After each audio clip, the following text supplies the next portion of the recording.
우리는 지난주에 2주간에 걸쳐서 고린도 전후서를 살펴보았습니다. 이방인들로 구성된 고린도 교회에서 발생한 문제점을 시차를 두고 바울이 기록한 서신이 고린도 전후서였습니다. 우리는 고린도 전후서를 살펴보면서 고린도 교회에 바울이 보낸 편지가 고린도 전후서뿐만 아니라 두 개의 편지가 더 있었음을 알게 되었고, 오늘날에 존재하는 서신서는 전경이 포함된 고린도 전후서 이렇게 두 개의 편지지만 의도적으로 하나의 편지를 쓴 것처럼 고린도 교회의 문제를 둘러싼 처음과 나중이 십자가를 자랑하고 그리스도를 자랑하는 곳으로 바울이 고린도 전후서를 쓰고 있었다는 것. 바울이 의도하지는 않았겠지만 결과론적으로 우리에게 주어진 고린도 전후서의 형태는 그렇습니다. 결국 우리의 문제는 하나님을 자랑하는 것이 아니고 또 그리스도를 자랑하지 않고 나를 자랑할 때, 그죠? 우리 삶에 펼쳐지는 문제는 나를 자랑할 때 파생되는 것이고, 고린도 전후서를 살펴보면서 우리가 알 수 있는 것은 결국 그 문제 해결은 나를 자랑하는 그 초점에서 벗어나 하나님을 바라볼 때, 그리스도 십자가를 자랑하고 그리스도 십자가를 주목할 때 그 근본적인 문제 해결이 있어지게 됨을 우리는 고백하게 됩니다. 우리 오늘 갈라디아서 말씀 살펴보도록 하겠습니다. 자, 갈라디아서는 의견이 분분합니다. 언제 보냈는지 또 장소가 어디였는지도 나타나 있지 않습니다. 어디서 보냈는지 나타나 있지 않다는 말씀이죠. 대체적으로 이야기하는 것은 바울이 2차 전도 여행 가운데서 개척했던 갈라디아 교회가 거짓 교사의 침투로 인해서 혼란해집니다. 여기에 대해서 바울이 격정적인 감정을 그대로 표출하면서 쓴 편지가 갈라디아서 편지입니다. 자, 갈라디아 교회가 어떻게 설립되었는지 갈라디아서 4장에서 바울이 회고하고 있는데, 몸이 안 좋았던 바울이 요양하기에 갈라디아 기후가 좋았던 것 같습니다. 그래서 갈라디아 지역에 요양자 몸을 넣었고, 거기서 바울을 돌보았던 갈라디아 사람들에게 바울이 당연히 복음을 전했겠죠. 그 이야기가 갈라디아서 4장 13절에 바울이 회고합니다. 같이 읽어보겠습니다. 내가 처음에 육체의 약함으로 말미암아 너희에게 복음을 전한 것은 너희가 아는 바라. 너희를 시험하는 것이 내 육체에 있으되 이것은 너희가 업신여기지도 아니하며 버리지도 아니하고 오직 나를 하나님의 천사와 같이 또는 그리스도 예수와 같이 영접하였도다. 너희의 복이 지금 어디 있느냐? 내가 너희에게 증언하노니 너희가 할 수만 있었더라면 너희의 눈으로 빼어 나에게 주었으리라. 네, 바울이 외모도 그렇고 여러 가지 이렇게 외모적으로는 볼품이 없는 사람인데, 여기에 또 몸도 약하고, 또 특별히 갈라디아 사람들이 바울의 그 모습을 보면서 시험들 만큼 아마 좀 굉장히 이렇게 연약한 모습이 바울 안에 있었나 봐요. 그죠? 근데 그것을 갈라디아 사람들이 업신여기지도 않았다. 굉장히 선하게 배려하면서 바울을 돌보았다라는 것을 지금 고마움을 피력하고 있습니다. 그런데 지금 너희가 이렇게 급격하게 다른 복음에 빠져드는 것은 몇 말이냐라고 지금 바울이 쓰고 있는 거죠. 그렇게 바울을 잘 돌보았던 갈라디아 사람들에게 바울이 복음을 전할 때 성령께서도 함께 하심으로 그 복음을 확증하셨습니다. 자, 갈라디아서 3장 2절에 그 말이 나오죠. 내가 너희에게서 다만 이것을 알려 하노니 너희가 성령을 받은 것이 율법의 행위로냐 혹은 듣고 믿음으로냐. 너희가 이같이 어리석느냐? 성령으로 시작하였다가 이제는 육체로 마치겠느냐? 너희가 이같이 많은 괴로움을 헛되이 받았느냐? 과연 헛되냐? 너희에게 성령을 주시고 너희 가운데서 능력을 행하시는 이의 일이 율법의 행위에서냐 혹은 듣고 믿음에서냐. 네, 바울이 복음을 전할 때 성령께서도 함께 확증하셨다는 거죠. 그것을 지금 상기시키고 있습니다. 이렇게 시작된 갈라디아 교회의 거짓 교사들의 미혹으로 인해서 혼란스러워하는 교인들을 향하여 편지를 쓴 것이 갈라디아서라는 말씀입니다. 자, 여러분, 갈라디아서에 나오는 거짓 교사들은 자신의 입장, 거짓 교사 스스로의 입장에서 본다면 그리스도의 복음을 부정하는 사람들이 아니었어요. 그리고 아주 극단적인 율법론자도 아니었습니다. 우리도 그리스도를 믿어. 이 거짓 교사들의 말입니다. 우리도 그리스도를 믿어. 그런데 다른 것은 몰라도 이것은 해야지 라고 덧붙인 것이 있었다는 거예요. 그래서 갈라디아 교인들 입장에서는 전혀 거짓 교사라는 것을 눈치채지 못하고 혹할 수밖에 없는 그런 가르침을 거짓 교사들이 했다는 거죠. 아마 거짓 교사 스스로 속고 있는 거죠. 최소한 할례는 받아야지 라고 대표적으로 할례의 부분을 좀 이렇게 언급을 했다는 겁니다. 네, 인간 편에서의 약간의 노력을 거짓 교사들은 덧붙였다라는 거예요. 여러분, 문제될 것 같지 않아요? 아니면 큰 문제입니까? 큰 문제죠. 네, 우리의 구원은 온전히 그리스도의 은혜로 말미암은 것이지 인간의 노력이 조금이라도 가미되는 것이 아니거든요. 그런데 이들은 최소한 그래도 이것은 해야 돼 라는 것을 제시했다는 거죠. 이것을 두고 바울은 다른 복음이라고, 내가 전한 복음, 하나님께 계시받은 이 복음 외에 다른 복음 전하면 저주받을 거야, 다른 복음이라고 이렇게 노골적으로 말하고 있다는 겁니다. 갈라디아서 1장 6절, 그리스도의 은혜로 너희를 부르신 이를 이같이 속히 떠나 다른 복음을 따르는 것을 내가 이상하게 여겨노라. 자, 갈라디아서의 구조는 굉장히 단순한데 총 6장인데 2장씩 끊어서 제일 처음에 1장, 2장은 은혜의 복음을 바울이 변호합니다. 그 자기의 사도성도 아주 강조합니다. 마치 고린도 후서에서 자기의 사도성 강조하는 것과 같습니다. 왜? 거짓 교사가 침투하니까. 3장, 4장은 은혜의 복음이 어떤 것인지 해설합니다. 그리고 5장, 6장은 은혜의 복음이 어떻게 적용되어야 하는지 적용에 대해서 이야기합니다. 자, 그래서 갈라디아서의 색채는, 이 어투는 굉장히 전투적입니다. 네, 아주 강합니다. 여러분이 읽어보시면 아마 느꼈을 거예요. 사상적인 면에서는 갈라디아서와 로마서가 똑같습니다. 그런데 전달하는 방식이 로마서는 논문처럼 아주 논리적이고 논증적이라면 갈라디아서는 감정적이고요, 굉장히 전투적입니다. 이같이 감정적인 색채가 갈라디아서에서 드러나는 것은 지극히 당연한 것이죠. 본인이 그렇게 개척한 교회가 자기 자식 같은 겁니다. 그죠? 거짓 교사로 인해서 와해될 위험에 처하니까 반격하는 거죠. 바울이 돌보는 겁니다. 자, 그러면 여러분, 다른 복음을 전하는 자들이 도대체 어떤 사람들일까 좀 생각을 하실 필요가 있는데, 학자들은 그 지역에 이미 거주했던 유대주의자는 아닐까, 디오스파라 유대인들도 있고 하니까요. 이러한 부분을 좀 이렇게 유추할 수 있는 것이 사도행전 14장 21절에 있습니다. 복음을 그 성에서 전하여 많은 사람을 제자로 삼고 루스드라와 이고니온과 안디옥으로 돌아가서 제자들의 마음을 굳게 하여 이 믿음에 머물러 있으라 권하고, 또 우리가 하나님의 나라에 들어가려면 많은 환난을 겪어야 할 것이라 하고, 각 교회에서 장로들을 택하여 금식 기도하며 그들이 믿는 주께 그들을 위탁하고. 네, 여기서 이 각 교회에서 장로들을 택했다. 그러니까 현지인들이죠. 현지인들 중에서 원래는 유대교를 믿는 이들이었는데 그리스도를 믿는 사람 중에서 좀 이렇게 연륜이 있고 어른이 될 만한 사람들을 장로로 택했다라는 거죠. 자, 여러분이 한번 그 시대로 돌아가서 여러분이 이 갈라디아 지역의 장로고 새롭게 유대교에 이렇게 헌신했다가 바울의 복음을 듣고 그리스도인이 된 사람이라고 한번 생각을 하신다면, 그리고 바울이 계속 있어서 후수작적인 예수 그리스도의 눈으로 구약을 해설해 주는 것이 아니라 바울은 지금 돌아갔단 말이죠. 바울과 같은 선생이 지속적으로 예수 그리스도의 눈으로 보는 구약 성경에 대한 시각을 계속 열어주지 않는다면, 그죠?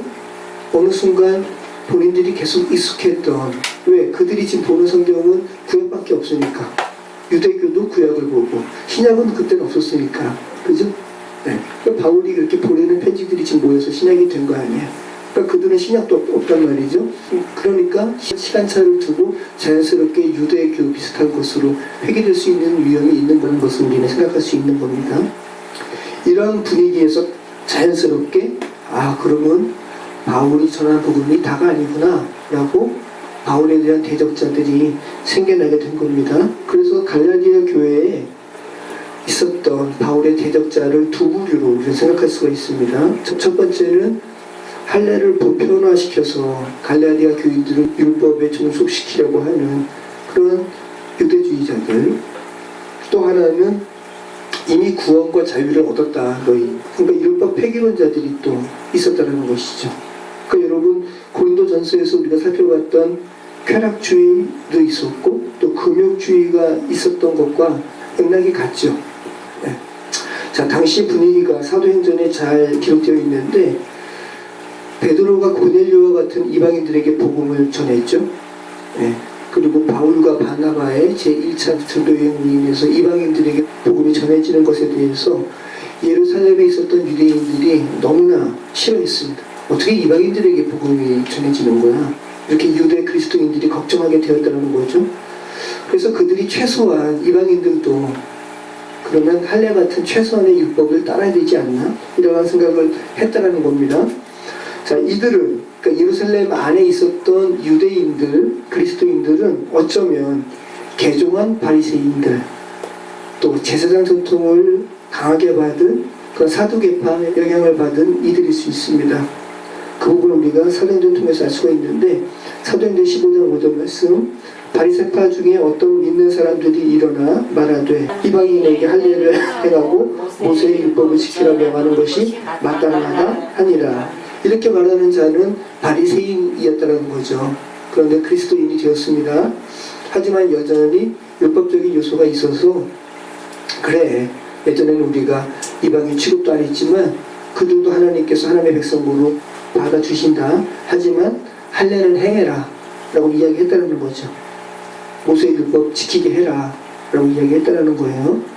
자, 바울 입장에서는 이게 뭐죠? 다른 복음이죠. 그죠? 다른 복음이죠. 자, 사도행전 6장 7절, 하나님의 말씀이 점점 왕성하여 예루살렘에 있는 제자의 수가 더 심히 많아지고 커다란 제사장의 무리도 이 도에 복종하니라. 네, 유대 그리스도인이 된 부류에 대해서 지금 말씀하고 있습니다. 제사장의 무리도, 제사장이었던 그런 직분에 있는 사람들도 그리스도인이 되었다는 것이죠. 자, 이 같은 당시에 유대 예루살렘에, 자, 바울이 이방인에게 복음을 전하는 부분에 대해서 사도회의가 열리는 거죠. 그런 부분들이 사도행전 15장에 나타나 있죠. 우리 사도행전 15장 1절로 2절까지 한번 읽어보겠습니다. 어떤 사람들이 유대로부터 내려와서 형제들을 가르치되 너희가 모세 법대로 할례를 받지 아니하면 능히 구원을 받지 못하리라 하니 바울이 바나바와 그들 사이에 적지 아니한 다툼과 분쟁이 일어난지라. 형제들이 이 문제에 대하여 바울과 바나바이 그 중에 몇 사람을 예루살렘에 있는 사도와 장로들에게 보내기로 작정하니라. 사도와 장로들이 이 일을 의논하려고 모였습니다. 그리고 많은 설왕설래, 그죠? 변론들이 일어났겠죠. 그 이후에 베드로가 일어나서 말하는 겁니다. 형제들아, 너희도 알거니와 하나님이 이방인들로 내 입에서 복음의 말씀을 들어 믿게 하시려고 오래전부터 너희 가운데서 나를 택하시고 또 마음을 하시는 하나님이 우리에게와 같이 그들에게도 성령을 주어 증언하시고 믿음으로 그들의 마음을 깨끗이 하사 그들이나 우리나 차별하지 아니하셨느니라. 그런데 지금 너희가 어찌하여 하나님을 시험하여 우리 조상과 우리도 능히 매지 못하던 멍에를 제자들의 목에 두었느냐. 그러나 우리는 그들이 우리와 동일하게 주 예수 은혜로 구원받는 줄을 믿노라 하니라. 네, 예수 그리스도의 수석 제자인 베드로가, 게바가 이렇게 이방인들에게 복음이 전해졌고 그들에게 무슨 할례를 베풀라 그러니, 무슨 율법을 행하라 그러니 우리도 그 멍에 매지 못하는데. 그 다음에 바울과 바나바가 1차 전도여행 가운데 이방인들에게 복음을 전하면서 하나님께서 행하신 일들에 대하여 증언하고요. 그 다음에 야고보가 이야기합니다. 당시 초대교회의 지도자는 야고보였어요. 베드로가 아니라.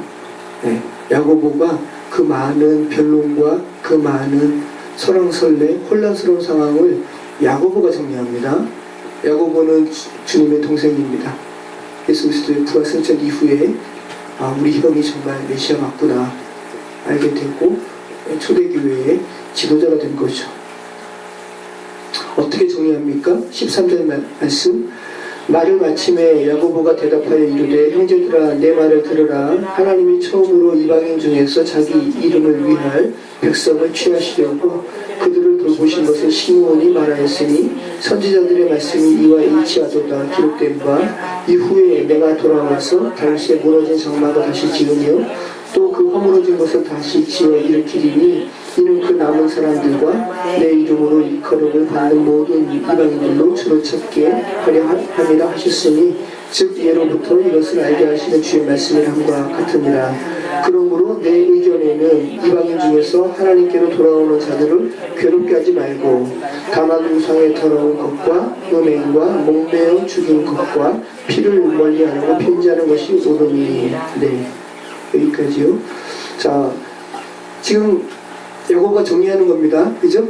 이 혼란스러운 상황을 지금 정리하고 그 상황을 매조지하고 있는데, 그러므로 내 의견에는 이렇게 하는 것이 좋겠다. 이방인 중에서 하나님께로 돌아오는 자들을 괴롭게 하지 말자. 이것은 뭐예요? 율법 지키라고 강요하지 말자. 근데 단 네 가지는 좀 제시하자. 이것은 나름대로 유대 예루살렘 교회와 이방인 간의 어떤 그래도 좀 야고보가 지혜가 있죠. 약간 절충을 한 건데, 우상에 더러운 것, 이것은 지난번에 우상은 아무것도 아니긴 하지만, 그죠? 지난 고린도전서 말씀에서 바울이 이야기한 것처럼 나름대로 구원받지 않는 사람들의 그 덕을 위한 거죠. 덕을 끼치기 위한 부분이죠. 야고보도 같은 맥락으로 이야기하는 거예요. 우상에 더러운 건 먹지 않게 하자. 그죠? 그 다음에 음행 하지 않게 하자. 음행은 뭡니까? 당연히 또 우상 숭배에서 파생된 관습이에요. 그죠? 이방인들은 우상 숭배와 더불어서 음행하니까. 또 목매어 죽인 것도 먹지 말게 하자. 이것은 뭐예요? 목매어 죽인 것이라는 상징적인 말인데, 목매어 죽였으니까 그 고기 안에 피가 있어요, 없어요? 피가 있죠. 네, 구약에서는 피는 생명이므로 피는 먹지 말라는 말씀하셨죠. 근데 이방인들의 생활 습관에서는 피채 고기를 먹는 것은 자연스러운 일입니다. 그래서 이 유대인들은 이방 기독교인들과 식사하는 것을 꺼렸어요.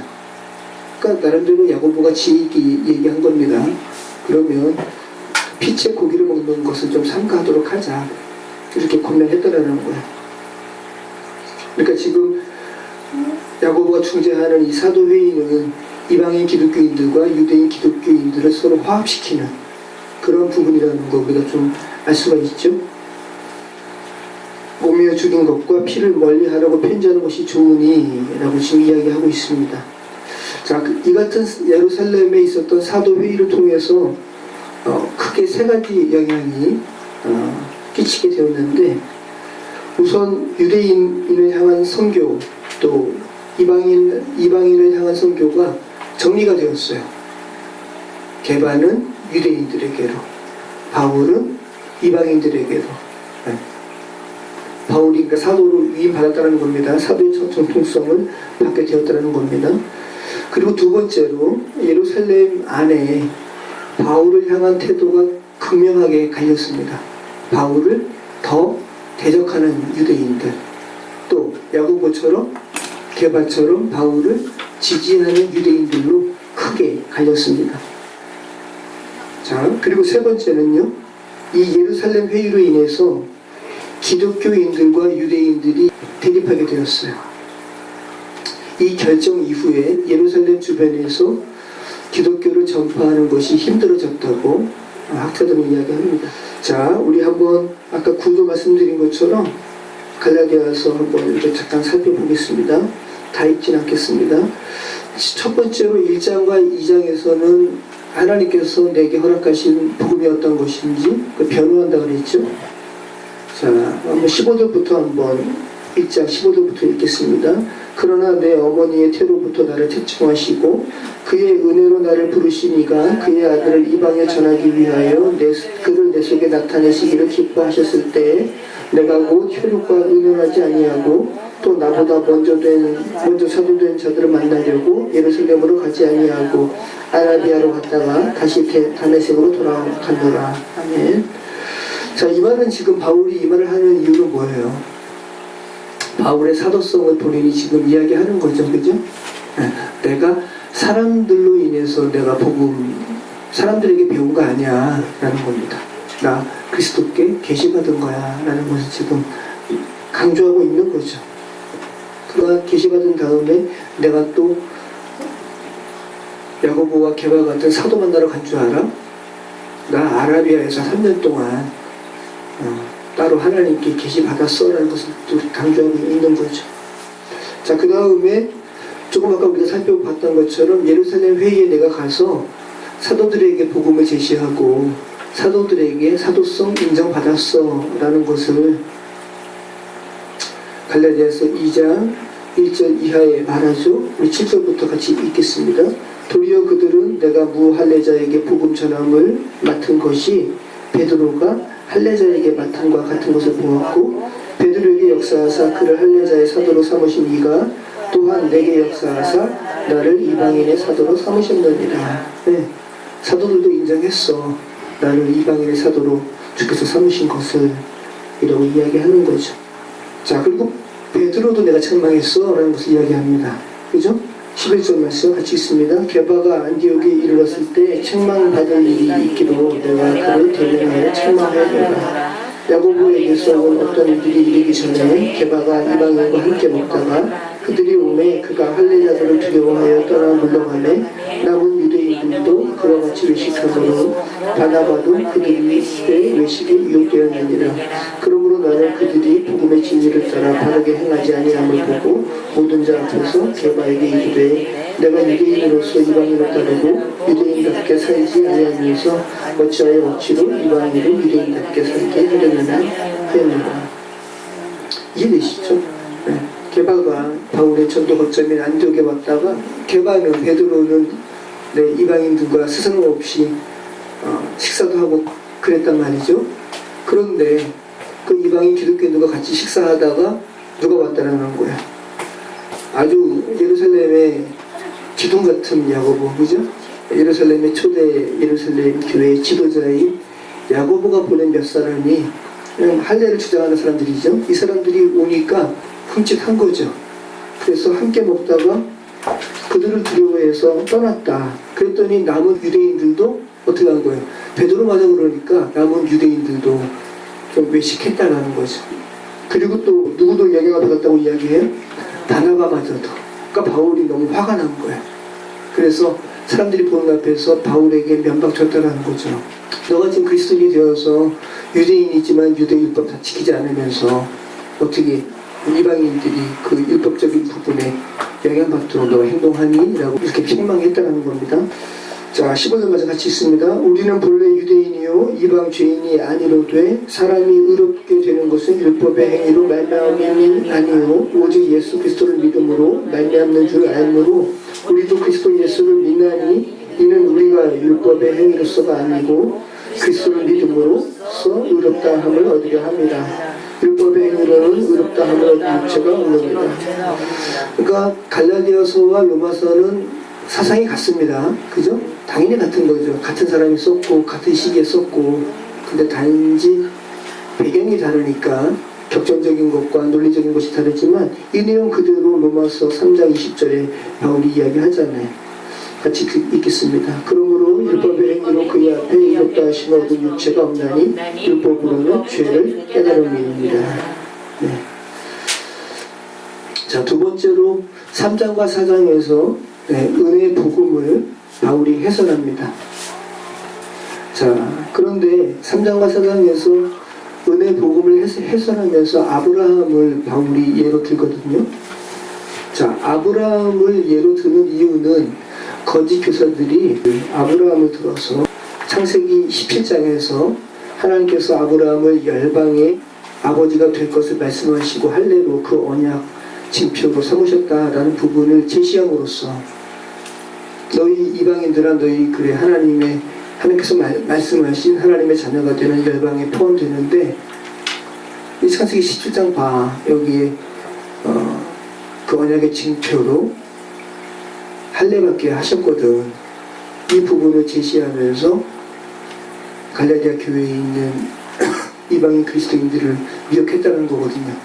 그래서 바울이 아브라함을 예로 드는 거예요. 자, 이 내용을 제가 올려놨나요? 창세기 17장 1절? 네. 이게, 자, 그럼 한번 읽어보시죠. 아브라함이 99세 때에 여호와께서 아브라함에게 나타나서 그에게 이르시되 나는 전능한 하나님이라. 너는 내 앞에서 행하여 완전하라. 내가 내 언약을 나와 너 사이에 두어 너를 크게 번성하게 하리라 하시니 아브라함이 엎드렸더니 하나님이 또 그에게 말씀하여 이르시되 보라 내 언약이 너와 함께 있으니 너는 여러 민족의 아버지가 될지라. 이제 후로는 내 이름을 아브라함이라 하지 아니하고 아브라함이라 하리니 이는 내가 너를 여러 민족의 큰 아버지가 되게 하리니라. 내가 너로 심히 번성하게 하리니 내가 내게서 민족들이 나게 하며 왕들이 내게로부터 나오리라. 내가 내 언약을 나와 너 및 내 대대 후손 사이에 세워서 영원한 언약을 삼고 너와 내 후손의 하나님이 되리라. 내가 너와 내 후손에게 내가 거류하는 이 땅 곧 가나안 온 땅을 주어 영원한 기업이 되게 하고 나는 그들의 하나님이 되리라. 하나님이 또 아브라함에게 이르시되 그런즉 너는 내 언약을 지키고 내 후손도 대대로 지키라. 너희 중 남자는 다 할례를 받으라. 이것이 나와 너희와 너희 후손 사이에 지킬 내 언약이니라. 너희는 포피를 베어라. 이것이 나와 너희 사이의 언약의 표징이니라. 자, 여러분이 한번 갈라디아 교회 교인들이라면 거짓 교사들이 지금 이 부분을 제시하면서 야 너희도 그럼 할례 받아야 되잖아. 언약의 징표니까 라고 제시했을 때 여러분은 어떨 것 같아요? 이들의 말이 맞는 것 같잖아요. 그죠? 자, 그런데 바울이 지금 얘기하는 거예요. 분명한 것은 이 거짓 교사들이 전하는 이 언약의 표징인 할례를 용인하게 되면 그러면 하나님의 구원을 이루는 데 있어서 그죠?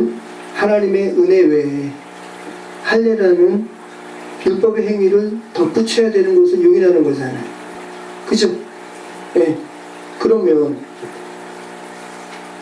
바울이 처음부터 얘기하는 다른 복음이 되는 거죠. 왜? 그리스도 외에 다른 하나의 행위를 지금 덧붙이는 거니까. 그래서 바울이 갈라디아 교인들에게 3장 4장 이야기하면서 먼저 너희가 하나님의 자녀 된 것 성령께서 확증하셨잖아 라는 성령의 체험을 먼저 언급을 해요. 그 다음에 지금 우리가 읽은 창세기 거짓 교사들이 갈라디아 교인들에게 제시한 창세기 17장보다 앞선 아브라함이 어떻게 의롭다 여김을 받았는지에 대한 본문을 이야기하는 거예요. 그것이 창세기 15장에 있는 말씀이거든요. 같이 한번 읽어볼까요? 창세기 15장 4절 여호와의 말씀이 그에게 임하여 이르시되 그 사람이 내 상속자가 아니라 내 몸에서 날 자가 내 상속자가 되리라 하시고 그를 이끌고 밖으로 나가 이르시되 하늘을 우러러 무뼈를 셀 수 있나 보라. 또 그에게 이르시되 내 자손이 이와 같으리라. 아브라함이 여호와를 믿으니 여호와께서 이를 그의 의로 여기시고. 이해되시죠? 제가 갈라디아서 3장 1절부터 읽기 전에 이 배경을 먼저 말씀을 드린 거예요. 자, 그러면서 바울이 8개의 단계로 믿음으로 의롭다함을 받는다라는 그런 논리를 전개합니다. 우리 같이 한번 갈라디아서 3장 1절부터 읽겠습니다. 믿음으로 시작한 그리스도인들은 그리스도 안에서 성장도 믿음으로 계속돼야 된다. 믿음 외에 다른 것이 더 필요한 것이 아니다라는 겁니다. 같이 읽습니다. 어리석도다 갈라디아 사람들아 예수 그리스도께서 십자가에 못 박히신 것이 너희 눈앞에 밝게 보이거늘 누가 너희를 깨더냐. 내가 너희에게서 다만 이것을 알려 하느니 너희가 성령을 받은 것이 율법의 행위로냐 혹은 듣고 믿음으로냐. 너희가 이같이 어리석으냐. 성령으로 시작하였다가 이제는 육체로 마치겠느냐. 너희가 이같이 많은 교명을 헛되이 받았느냐. 과연 헛되냐. 너희에게 성령을 주시고 너희 가운데서 능력을 행하시는 이의 일이 율법의 행위에서냐 혹은 듣고 믿음에서냐. 아브라함이 하나님을 믿음에 그것을 그에게 의로 정하셨다 함과 같으니라. 그죠? 그러니까 지금 너희가 지금 거짓 교사들의 말을 듣고 그 창세기 17장의 말씀에 의거해서 할례를 받는다라는 말에 너희가 이렇게 현혹되는데, 너희가 하나님의 자녀된 것이 너희 기억하잖아. 너희가 그들의 그 율법의 행위를 해야지라는 말을 듣고 할례를 받음으로 너희가 하나님의 자녀가 되었어? 아니면 내가 전하는 복음의 말씀을 듣고 하나님의 자녀가 되었어? 그 다음에 너희가 그렇게 현혹당한 그 할례에 대한 본문보다 더 앞선 창세기 15장에서 아브라함이 어떻게 의롭다함을 받았니? 하나님을 믿음에 하나님께서 그를 의로 여기시고라는 그 창세기 15장 말씀을 언급하고 있는 거죠. 그러니까 논리적으로도 지금 바울이 그들이 체험적으로 하나님의 자녀가 된 부분도 언급을 하고, 그리고 거짓 교사들의 그 창세기 본문을 반박하는 그보다 앞선 본문도 제시함으로써 그 부분을 지금 변증하고 있는 거죠. 자, 아브라함이 의롭다 여김을 받은 그 원리는 오늘날도 당시의 갈라디아 교인들에게도 똑같이 적용된다라는 거죠.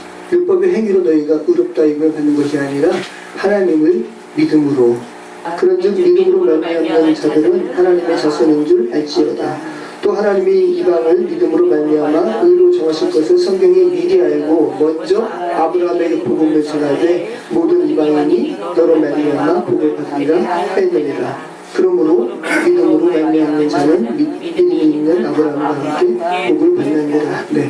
세 번째로는 그리스도께서 그를 믿는 이들을 율법의 저주로부터 구속하셨다라고 지금 바울이 전개하고 있어요. 자, 13절 말씀 같이 읽겠습니다. 그리스도께서 우리를 위하여 저주를 받은 바 되사 율법의 저주에서 우리를 속량하셨으니 기록된 바 나무에 달린 자마다 저주 아래 있는 자라 하였습니다. 우리가 많이 살펴본 말씀이죠. 신명기 말씀에 21장 22절 말씀에 사람이 만일 죽을 죄를 범함으로 내가 그를 죽여 나무 위에 달거든 그 시체를 나무 위에 밤새도록 두지 말고 그날에 장사하여 내 하나님 여호와께서 내게 기업으로 주시는 땅을 더럽히지 말라. 나무에 달린 자는 하나님께 저주를 받았음이니라. 그래서 지난번에 우리가 신명기 말씀 살펴보면서 우리가 나눈 것처럼 나무에 달린 자는 저주를 받은 자거든요. 그래서 초대교회에서 예수님께서 나무에 달려 돌아가셨잖아요. 십자가에 달려 돌아가셨으니까 이게 구세주이시고 메시아이신데 왜 하필이면 그가 달려 죽은 형태가 저주받은 죽음의 형태지? 왜 나무에 달려서 돌아가셨지? 라는 것이 당시 초대교회의 큰 이슈였어요. 바울은 여기에 대해서 이것이 딜레마였고, 근데 하나님께서 허락하신 계시로 말미암아 아라비아에서 3년 동안에 이것을 알게 하셨는지, 언제 알게 하셨는지 알 수는 없지만 바울은 갈라디아서에서 신명기 말씀을 주께서 허락하신 계시로 풀고 있는 거죠. 율법은 인간이 지킬 수 없기 때문에 인간 편에서는 불완전한 것이지만, 그죠? 그것을 다 지키는 이에게는 완전한 생명으로 인도하는 것이 율법이에요. 그런데 지킬 수가 없으니까 율법을 다 지키면은 구원받게 되는데 지킬 수가 없으니까 인간 편에서 어떻게 하죠? 라는 그 율법을 다 이룰 수 있는 다른 방편이 좀 하나님 주셔야 되는 거 아닙니까? 라고 메시아를 기다리게 한단 말이죠. 뭐가 선생이잖아요. 근데 흠이 없는 자로서 그 율법 완전히 지킨 자가 누구죠? 예수님이시고, 그래서 그 예수님만 저주받지 않으십니다. 율법의 저주를. 왜? 다 지키시는 분이시니까. 그런데 스스로 다 지키신 분께서 저주받아 죽는 나무에 달려 돌아가시는 그 죽음을 맞이했다는 것은 율법을 지키지 않음으로써 저주받을 수밖에 없는 이들을 구원하시는 죽음이구나라는 것을 바울이 알았던 것이고, 그것을 갈라디아서에서 이렇게 피력하고 있는 거죠. 기록된 바 나무에 달린 자마다 저주 아래 있는 자라 하였습니다. 이는 그리스도 예수 안에서 아브라함의 복이 이방인에게 미치게 하고 또 우리로 하여금 믿음으로 말미암아 성령의 약속을 받게 하려 함이라. 율법을 모두 지켜서 율법에 흠이 없는 자가 나무에 달려 죽으셨다면, 저주를 받았다면 그 행위는 율법을 지키지 못해서 저주 아래 놓인 자들을 자유케 하기 위한 죽음이라는 것을 바울이 알았고 갈라디아 교회에 편지에서 그것을 서술하고 있다는 거예요. 자, 네 번째는 율법은 아브라함에게 주어진 언약을 무효화하지 못한다. 자, 16절 말씀 같이 읽겠습니다. 이 약속들은 아브라함과 그 자손에게 말씀하신 것인데 여럿을 가리켜 그 자손들이라 하지 아니하시고 오직 한 사람을 가리켜 내 자손이라 하셨으니 곧 그리스도다. 내가 이것을 말하노니 하나님께서 미리 정하신 언약을 430년 후에 생긴 율법이 폐기하지 못하고 그 약속을 헛되게 하지 못하리라. 만일 그 율법이 율법에서 난 것이면 약속에서 난 것은 아니리라. 그러나 하나님이 약속으로 말미암아 아브라함에게 주신 것이다. 아까 창세기 17장과 15장 이렇게 변증하는 것과 같죠? 네. 율법은 아브라함에게 하나님께서 허락하신 언약보다 430년 후에 나온 거야. 그러니까 아브라함에게 허락한 언약을 시간적으로도 후에 나온 율법이 무효화하지 못한다. 그 율법보다 하나님의 은혜가 더 앞선 것이라는 것을 지금 말씀하고 있는 거죠. 자, 다섯 번째로는 로마서에서 계속 나오는 말씀이죠. 율법은 사람으로 하여금 믿음으로 이끌게 하기 위한 것이지 구원에 이르게 하는 것은 아니다. 율법을 다 지킨다면 구원받게 되겠지만 인간은 지킬 수가 없으니까 결국은 그리스도께로 안내하는 것이다 라는 거죠. 24절 말씀 같이 읽겠습니다. 이같이 율법이 우리를 그리스도께로 인도하는 초등교사가 되어 우리로 하여금 믿음으로 말미암아 의롭다 함을 얻게 하려 함이라. 믿음이 온 후로는 우리가 초등교사 아래에 있지 아니하도다. 그러니까 지금 사이비 2단에서 얘기하는 무슨 6월절, 나팔절 이야기하고 여러 가지 구약의 그 안식일 관련해서 이렇게 제시하는 것은 우리를 지금 그러니까 바울이 말하는 바로는 다른 복음이죠. 다른 복음에 지금 매는 거죠. 믿음이 온 후로는 우리가 초등교사 아래에 있지 아니하도다. 여러분 지금 초등학교 가서 다시 구구단 외우라면 여러분 거기 있겠어요? 그죠? 자, 여섯 번째로 그리스도를 믿는 성도들은 하나님의 양자가 되었으므로 더 이상 율법에 매이지 않는다.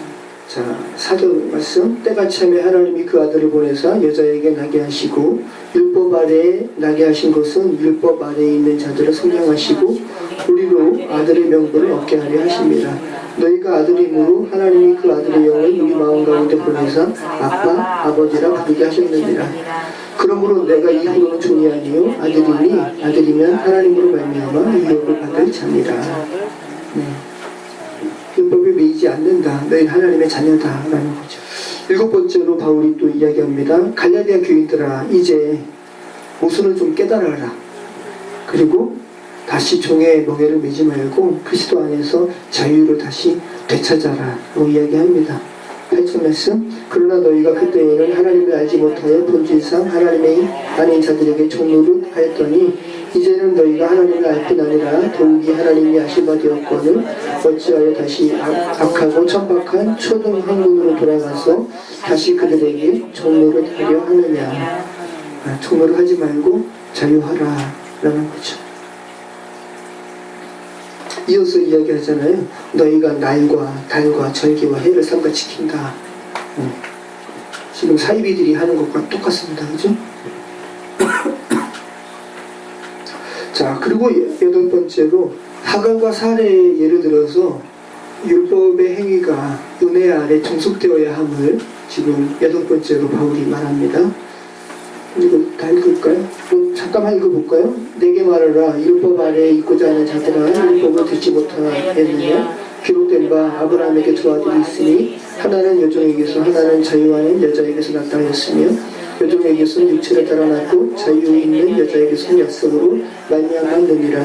이것은 비유니 이 여자들은 두 언약이라. 하나는 시내산으로부터 종을 나올 자니 곧 하갈이라. 이 하갈은 아라비아에 있는 시내산으로서 지금 있는 예루살렘과 같은 곳이니 그가 그 자녀들과 더불어 통로릇하고 오직 위에 있는 예루살렘은 자유자니 곧 우리 어머니라.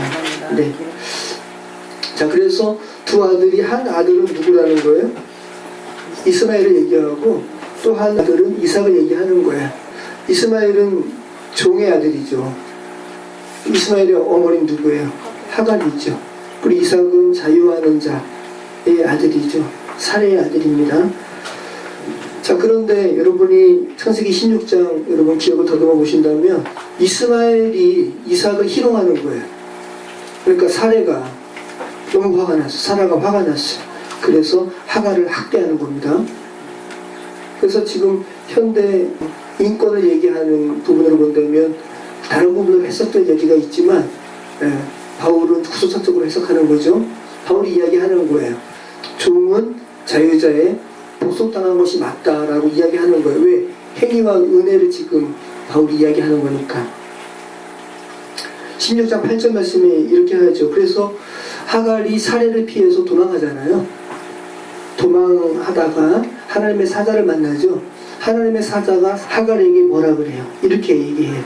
창세기 16장 8절 이르되 사례 여종 하갈아 내가 어디서 왔으며 어디로 가느냐 그가 이르되 나는 내 여주인 사례를 피하여 도망하나이다. 여호와의 사자가 이르되 그에게 이르되 내 여주인에게로 돌아가서 그 수하에 복종하라. 바울이 그죠? 하나님께 계시 받고 구속사적인 맥락으로 다 구약을 재해석하는 거죠. 바울이 이것을 갈라디아서에서 다시 해석하는 거예요. 은혜와 율법의 관계로 해석을 하는 겁니다. 여러분 여호와의 사자가 하갈에게 단호하게 말하죠. 주인에게 학대를 당하다가 도망쳐 나온 하갈을 그 하갈의 처지를 위로하는 말로 하는 게 아니라 너 자유를 추구하는 하갈아 라고 이야기하는 게 아니에요. 너는 자유를 추구하는 자가 아니라 너는 사례의 여종이지라고 이야기하죠. 사례의 여종 하갈아 라고 이야기하잖아요. 이 복음을 얘기하는 겁니다. 너 어디서 왔니? 그리고 지금 어디로 가니? 라고 질문하죠. 자유를 추구하는 너 하갈아 라고 하지 않는다라는 거예요. 너의 출발지가 어디니? 하갈아 라고 이야기하는 거죠. 너는 사례의 여종이야 라고 하갈의 출발지를 분명히 합니다. 율법과 너의 출발지는 율법 너 스스로 행위 율법 너 스스로 막 자유롭게 하는 것이 아니라 너의 출발지는 은혜다 라는 것을 이야기하는 거예요. 너는 사례의 여종이야 라고 이야기하죠. 여러분 진정한 자유는 인간이 자기 멋대로 하는 그런 방종이 아니라 자유를 행하는 그 행위가 아니라 하나님의 은혜를 수용하는 것이 자유입니다. 그것을 이야기하는 거예요. 여호와의 사자가 질문 몇 개 했어요. 우리가 창세기 이 부분 살펴보면서 제가 이야기했습니다. 2개 했습니다. 너 어디서 왔니? 그죠? 또 너 어디로 가니? 2개 했죠. 근데 여러분 율법의 행위로 한번 행위가 지금 하갈이기 때문에 율법의 행위의 입장에서 한번 뭐라고 대답하는지 생각해 보세요. 하갈이 지금 몇 개 대답해요? 하나 대답하죠. 어디서 왔니? 라는 부분에서만 지금 하갈이 이야기합니다. 나는 내 여주인 사례를 피해서 도망하고 있습니다. 그런데 여호와의 사자가 또 하나 물었던 어디로 가니? 라는 질문에 대하여는 하갈이 대답을 하지 못하죠. 그죠? 그가 온 곳만 대답하는 거예요.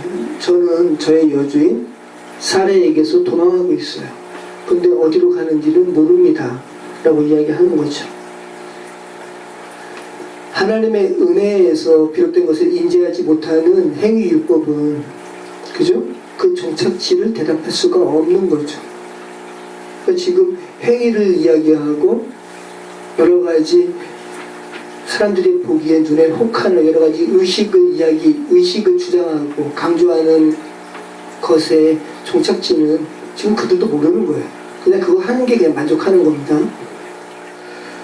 자, 세 번째로 5장과 6장에서는 은혜의 복음을 어떻게 적용하는지에 대해서 이야기하죠. 그래서 로마서랑 흡사합니다. 똑같아요. 성령의 인도하심 하에 너희는 머물러야 한다라는 것으로 바울이 이야기합니다. 한번 13장 13절부터 읽어보시죠. 형제들아 너희가 자유를 위하여 부르심을 입었으나 그러나 그 자유로 육체의 기회를 삼지 말고 오직 사랑으로 서로 종노릇하라.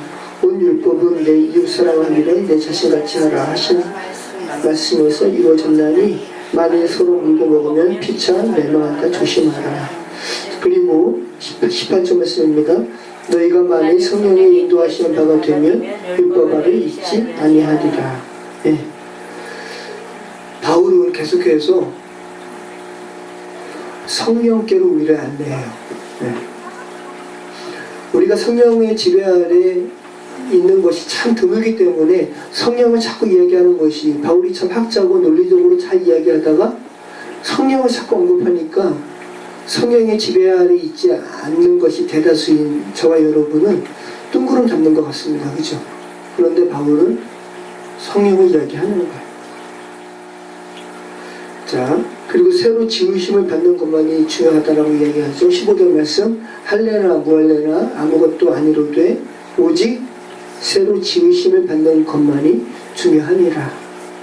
새로운 피조물, 무릇 이 규례를 행하는 자에게와 하나님의 이스라엘에게 평강과 긍휼이 있을지어다. 이후로는 누구든지 나를 괴롭게 하지 말라. 내가 내 몸에 예수의 흔적을 지니고 있노라. 형제들아, 우리 주 예수 그리스도의 은혜가 너희 심령에 있을지어다. 자, 여러분, 갈라디아서는 한마디로 그리스도인의 자유에 대해서 이야기하고 있습니다. 근데 이 자유라는 것을 여러분이 오해해서 그리스도인이 되었기 때문에 이것도 해도 되고 저것도 해도 되는 방종의 자유가 아니라, 바울이 말하는 자유는 그럼 어떤 자유라는 거예요? 하나님의 뜻을 구할 수 있는 자유에 대해서 이야기하는 거예요. 그분께 합당한 삶을 살 수 있는 자유가 그리스도인들에게 주어졌다는 거예요. 여러분, 바울이 지금 자유와 종으로 지금 종으로 지금 설명하고 있는 것을 잘 생각해 보십시오. 종이라는 것은 어느 누군가의 세력하에 잡혀있는 것이 종이죠. 그죠? 그러니까 너희가 하나님의 성령의 지배 아래 있지 아니한 삶을 살면 너희는 죄의 종이지. 그 말은 너희가 죄의 세력하에 있다는 것이. 여러분, 이 세상에 벌어지는 죄성들은 다 죄의 세력하에 있는 거예요. 가끔 그렇잖아요. 죄 범한 다음에 사람들한테 인터뷰하면은 왜 그렇게 했어요? 라고 하면 그들이 많이 하는 말이 뭐예요? 저도 모르겠어요. 네. 세력하에 있다는 거죠. 그러면 그들이 자유케 되려면 어떤 세력하에 있어야 되는 거죠? 바울이 얘기하는 건 누구의 세력하에? 네, 하나님의 세력하에, 성령의 지배 아래. 그래서 바울이 계속해서 성령을 언급하고 있는 겁니다. 그래서 바울이 말하는 자유의 삶은 성령께 이끌린 삶이에요. 그죠? 로마서도 같죠. 하나님의 자녀라고 하면서 죄의 딜레마에서 헤어나오지 못하는 이들에게 바울이 다시 그들을 끌고 간 부분이 어디예요? 너희가 성령의 지배하에 있는가? 너희 자신을 다시 한번 살펴봐라는 부분으로 이끌었잖아요.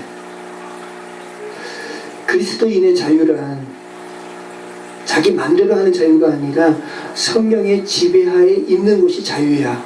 그러니까 이게 아이러니한 것 같은데 이것이 자유라는 거예요, 여러분. 자유와 지배라는 말은 전혀 다른 것 같은데, 근데 이것이 사실이에요. 여러분, 사리분간을 하지 못하는 아이들에게 마음껏 뛰놀라고 하는 것이 그들에게 자유예요? 그러다가 그들이 위험한 곳에 이를 수도 있잖아요. 마음껏 뛰놀아라고 하면서 부모님들은 그 아이를 계속 주시하고, 그죠? 그러니까 그들의 입장에서는 마음껏 뛰노는 자유가 그들에게 주어졌지만 그들은 부모의 지배 아래 있을 때 참 자유죠. 그 지배를 벗어나면 그들에게는 죽음의 위험이 닥치는 거죠. 똑같은 거죠. 바울이 그 이야기 하는 거예요. 죄와 사망의 법이라는 우리를 아래로 끌고 가려는 중력이 있다면 생명과 성령의 법이라는 중력의 법칙을 극복하는 양력, 그죠? 비행기가 뜨는 법칙은 양력이거든요. 그대로 있으면 우리는 떠도 죽잖아요. 근데 비행기에 미치는 힘은 양력이거든요. 죄와 사망의 법에서 생명과 성령의 법으로 우리를 구원하시는 것이 하나님의 은혜죠. 이 양력에, 생명과 성령의 법에 우리의 몸을 의탁하는 것이, 우리의 생애를 의탁하는 것이 바울이 이야기하는, 갈라디아서에서 이야기하는 그리스도인의 자유입니다. 모쪼록 진정한 자유의 삶을 사시는 저와 여러분의 삶이 되시기를 축원합니다. 기도하겠습니다. 그리스도인에게 주어진 자유가 방종이 아니라 성령의 지배 아래 머무는 것임을 저희가 다시 한번 고백합니다. 우리에게 허락하신 이 자유 온전히 누릴 수 있도록 도와주시고, 정말 막연한 성령의 지배가 아니라 정말 성령께서 우리를 어떻게 지배하시는지 손톱 하나하나도 다 이렇게 세밀하게 간섭하시는 성령을 체감하는 우리의 인생 되게 하여 주시옵소서. 예수 그리스도 이름으로 기도합니다. 아멘.